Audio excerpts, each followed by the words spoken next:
Give us a quiet moment and we'll spend it anywhere but here, rerunning an argument from last week, rehearsing a conversation that may never happen, drafting tomorrow's list, quietly worrying about a bill. The mind is a restless thing, and it would far rather be off in the past or the future than sit in the one place it can actually change anything right now. The steady path, keep it moving slow. Every step you take is the way you grow. Take the steady path, let the rhythm guide. One step at a time to the other side. In 1989, in an Iowa cornfield, a middle aged farmer who'd been driving the people around him slowly mad all summer finally got to ask his father a question that, in real life, he'd never got the chance to ask. Field of Dreams, Phil Alden Robinson, 1989. Kevin Costner as Ray Kinsella, corn farmer, husband, father, and recipient of one of the most famous instructions in modern cinema, whispered to him out of the rows one ordinary evening. If you build it, he will come. So he builds it. He bulldozes most of his livelihood, a perfectly good cornfield, and turns it into a baseball diamond because a voice told him to. It's not strange at all. His neighbours think he's lost his mind. His bank manager thinks he's lost his mind. He may, very briefly, have lost his mind. And then, of course, the players come out of the corn. Shoeless Joe Jackson and the 1919 Chicago White Sox in white flannels on a summer evening playing catch in his backfield. But the film is not really about baseball. It never was. Because in the final scene, and if you've not seen it, I'm sorry, but it has been 37 years, Ray realizes that one of the young ball players, the youngest of them, is in fact his own father, John Kinsella. Not the older man Ray fell out with and never reconciled with, the young man before Ray was born, when his father was still full of the game and the possibility of it. And Ray, middle-aged, slightly stunned, standing in his own backfield with the man he never quite finished his sentences with, says the line that every time, no matter how many times you've seen the film, undoes a small section of your chest. Hey, Dad, you want to have a catch? That, more or less, is what we're talking about today. Time, attention, presence. And the slightly unflattering fact that most of us, most of the time, even with the people we say matter most to us, are not in any meaningful sense actually there. Until one day, the chance to be there is no longer on the table. I want to name a particular kind of absence because it's become so ordinary that most of us have stopped noticing it at all. It's the absence of someone who is right there, sitting across the table from you, technically present, nodding in the right places, and yet somehow not quite in the room. You know the tell, the half beat to long before the answer, the sorry, what were you saying? The no, go on, I'm listening, delivered by someone who has quite plainly been elsewhere for the last 30 seconds. The body arrived on time, the person is still out in the car park. Now, it'd be very easy to spend the next 10 minutes blaming the obvious little culprit in your pocket, and I'm not going to, because you've heard that sermon and so have I. Here's the more inconvenient truth. This is not new, and it was never really about a gadget. Human beings have always been world-class time travelers. Give us a quiet moment and we'll spend it anywhere but here, rerunning an argument from last week, rehearsing a conversation that may never happen, drafting tomorrow's list, quietly worrying about a bill. The mind is a restless thing, and it would far rather be off in the past or the future than sit in the one place it can actually change anything right now. The screen didn't invent that restlessness, it just gave it somewhere comfortable to go, and a small flash of reward every time it went. But the ache underneath, this pull away from the present moment, is far, far older than any of it. Which is quietly good news, because it means the cure is old too. Tested, proven, and completely free. And here's why it matters, and I really don't say this lightly. Presence is just one of the nice things we give people we love. Presence is the thing we give. It's the whole gift. There isn't another hiding behind it. Think about it like this. You could take the children to the most expensive theme park in the country, but if your head is back at the office the whole time, you were never really there. That's the day they'll quietly forget. What they remember years later is the ordinary evening you were completely, unmistakably with them. There's an old line that says it better than I can. Yesterday is history, tomorrow is a mystery, but today is a gift. And that is why they call it the present. Full attention, freely given, is the most generous thing one person can hand another, and quietly the rarest. You can't buy it, you can't post it, you can't schedule it. You can only be it. I've used a slide in some of my presentations with clients, more times than I can sensibly count. It's three circles, and it's got time, health, and money on them. And I should say up front that I didn't invent the idea. Variations have been knocking around for decades, but the picture it produces is so true, it's almost embarrassing. When you are young, you have time and energy, but precious little money. In middle age, you have energy and money, but almost no time. And when you're older, you have time and money, but the energy is by then on a slow tide out. Most people, most of the time, only ever hold two of the three. The trifecta, the rare and beautiful moment when all three line up, is in many ways what financial planning properly done is trying to engineer. Buying back a slice of time in your middle age, protecting the health that money cannot replace, arriving in later life with the resources to do the things you spent 40 years saying you would. But here's the part of the picture nobody ever puts on the slide. None of it matters at all if when the trifecta arrives, you're not actually present for it. You can hold time, health, and money in the same hand and still, through sheer inattention, miss the entire thing.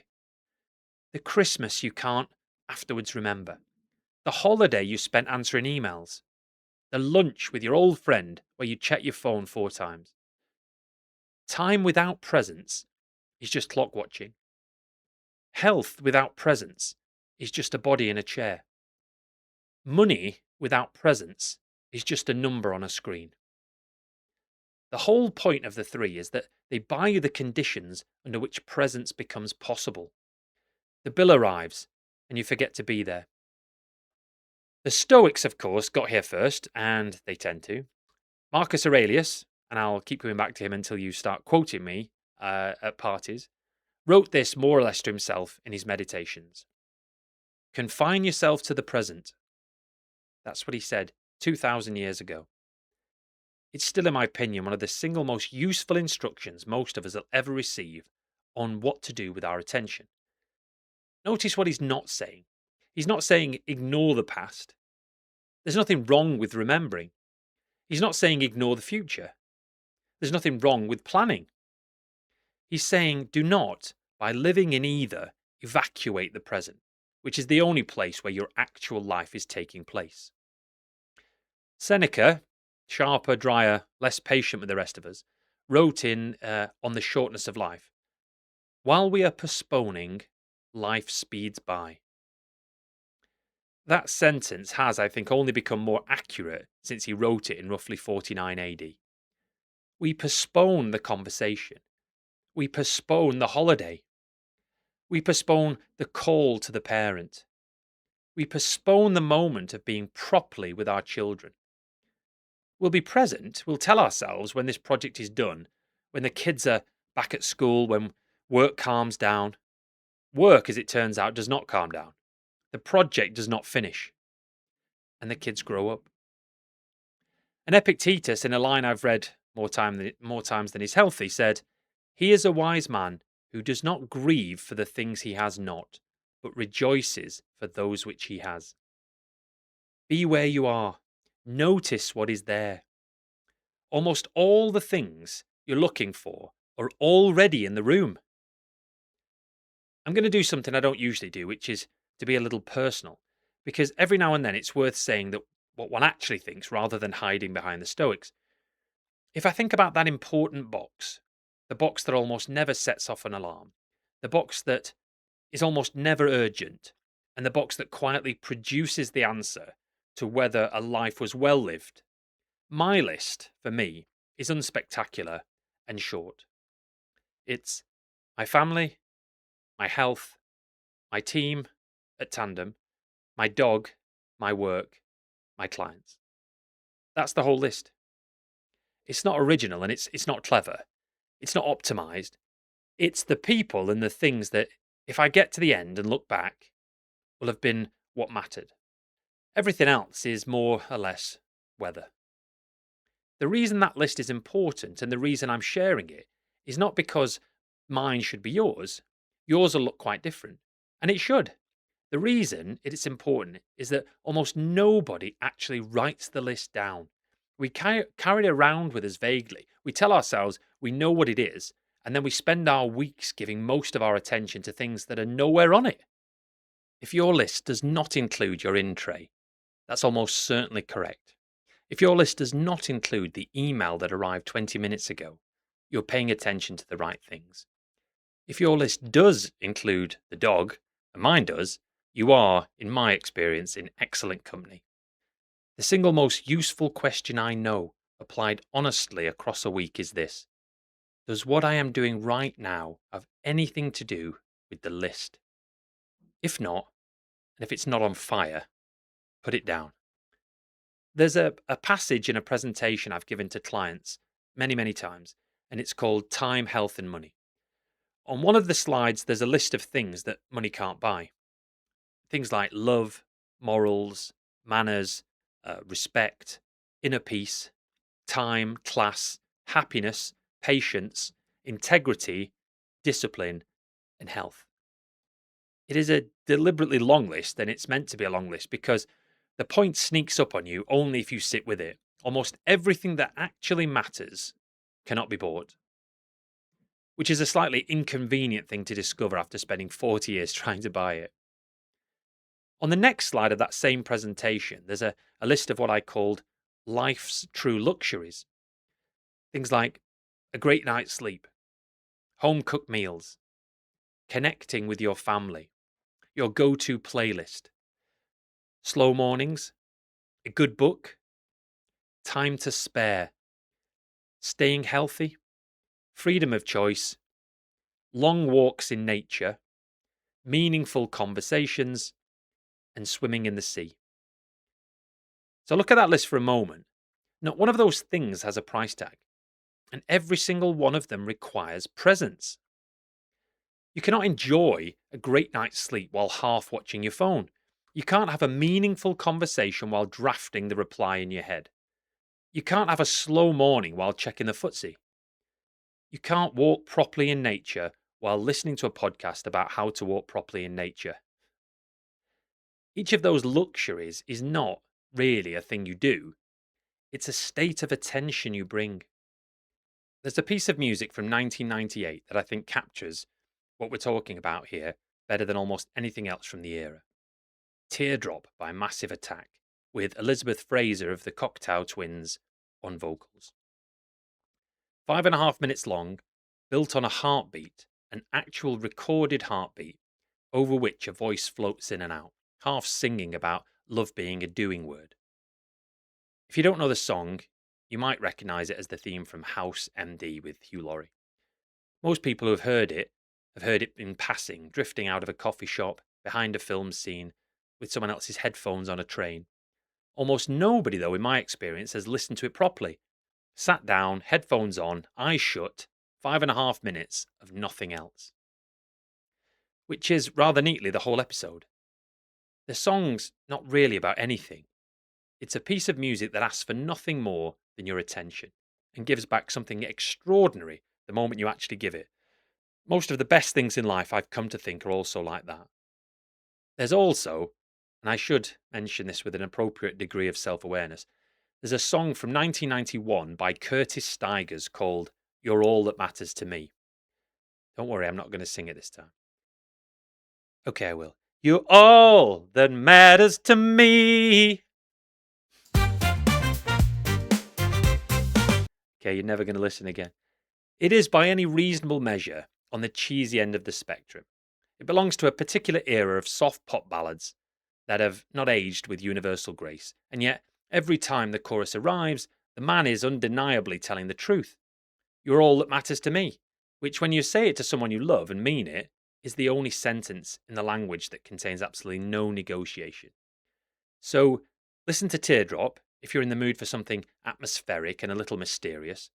Listen to Curtis Stigers if you're willing to be slightly embarrassed and entirely honest. Either way, and you may have spotted the pattern, give it your full attention, which is again the whole point. Right, 3 things, because as ever, if I gave you 10, you'd be doing none of them by Wednesday and feeling guilty about all of them. Number 1, write the list properly on paper. The 5 or 6 people or things that are actually on it. Pin it to somewhere you'll see during the week. Most people have never done this exercise. You'll be surprised, occasionally a little uncomfortable, and almost always quietly clarified by it. Number 2, put the phone in the other room. Not on the table face down, not on silent, in a different room, with the door shut, for the meal, for the walk, for the conversation, for the hour with your children, or your husband, or your wife, or your old friend. It's liberating. Half attention is not enough. And 3, every time you find yourself somewhere else, come back. You'll fail at this. You'll fail at it most of the day. It doesn't matter. The discipline is not in never wandering. That's impossible. The discipline is in noticing you've wandered and quietly, repeatedly returning. So write the list, put it down, come back. One question for the week, just one as ever, and please don't try to answer it cleverly. This is it. Where am I when I'm with the people I love? Because the unflattering truth, if we're honest, is that most of us are not, in fact, all there for most of the time we're with the people we are with. We're partly at work, partly on the phone, partly composing tomorrow's email. Our family, our friends, our clients, our colleagues, they have mostly our body. Almost no one ever has the whole of us. The good news is that presence is not a personality trait. It's a practice. You can build it 5 minutes at a time with one person, with one walk, with one meal, with one conversation. You don't have to do it perfectly. You just have to start coming back. Back to Iowa one last time. In the final shot of Field of Dreams, the camera pulls slowly up and away from Ray and his young father, throwing a baseball gently back and forth in the dusk. Behind them, the headlights of cars, hundreds of them, are arriving at his cornfield, drawn there. James Earl Jones said earlier in the film, by something they cannot quite name, something they've lost, something they need. They have come in the end for the catch, for the simplest, oldest thing two people who love each other can do: stand on the same patch of ground at the same time and pay attention to one another. That's what you are to someone right now, their catch in the backfield, their 5 minutes of being properly seen. Don't make them wait until it's too late to ask. So slow down, pay attention, and walk steadily. Thank you for listening to episode 8 of The Steady Path. Next time, I want to talk to you about something that grows naturally out of presence, the practice that, in the end, is what makes a life feel rich rather than just full. It is called the joy of small things. We'll look at why the people who seem most contented are, almost without exception, the ones quietly paying attention to the small, ordinary, almost invisible pleasures of an ordinary day. And until next time, slow down, think clearly, keep walking your steady path. I'm Paul Tlueth. Thanks for listening. Shortcuts, no turning back. Just keep